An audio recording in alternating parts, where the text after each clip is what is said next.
biggest challenge most businesses have is when you plan an online strategy or when you plan to go online, all you think about is what you want. You stop ignoring the fact that you're not there to sell your product, or people are not coming to your website to buy from you. They're looking out for a solution. You need to understand that people are getting extremely impatient. Okay? When they go to your website, okay, they're not going to spend a lot of time. They're not going to pay by your rules. They're going to see what's easy for them.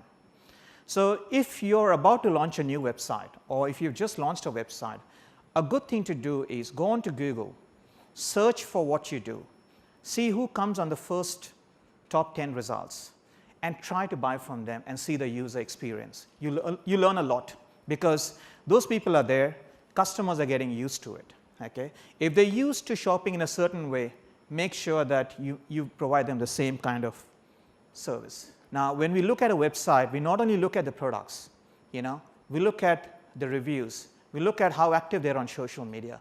All these factors are making it really difficult for business owners to be successful.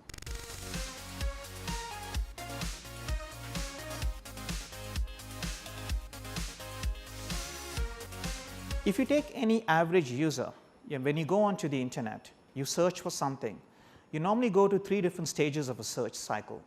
The first stage is what you call as research. At that point of time, you don't know what you're looking out for in terms of a product.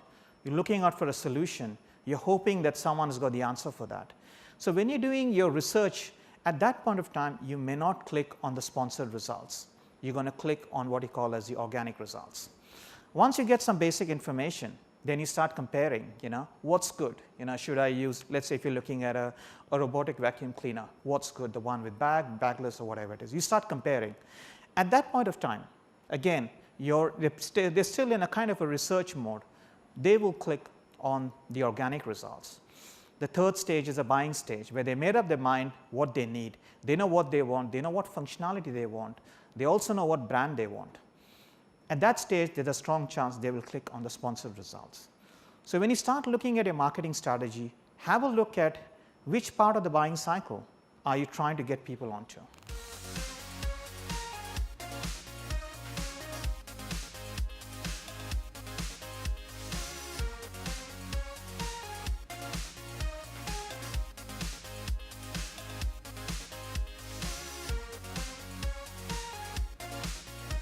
Doing keyword research is really important.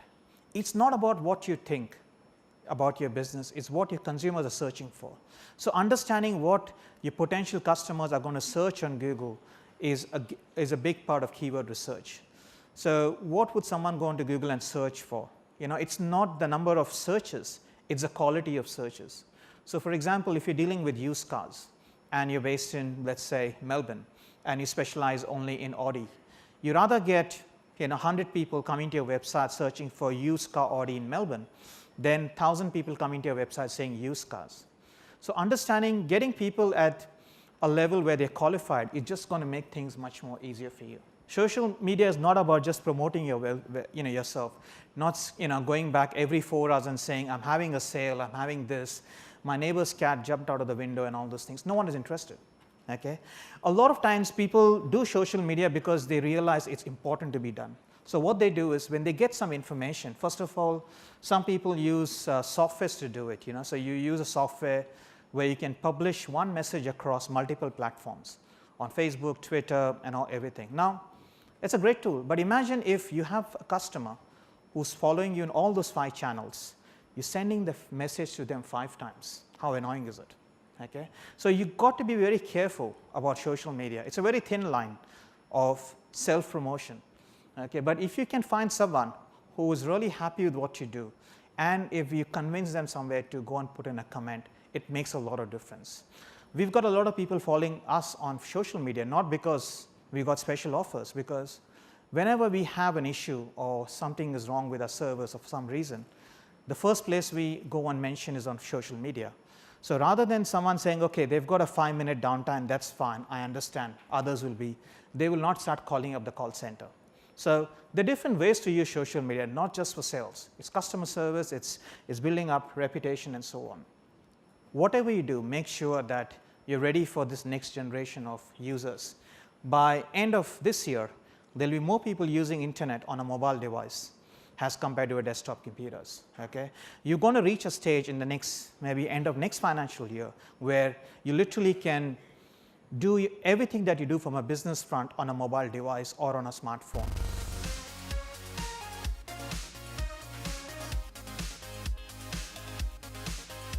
So it's really important to understand that people are impatient. You've got 3 seconds to get someone's attention on a mobile device. Okay?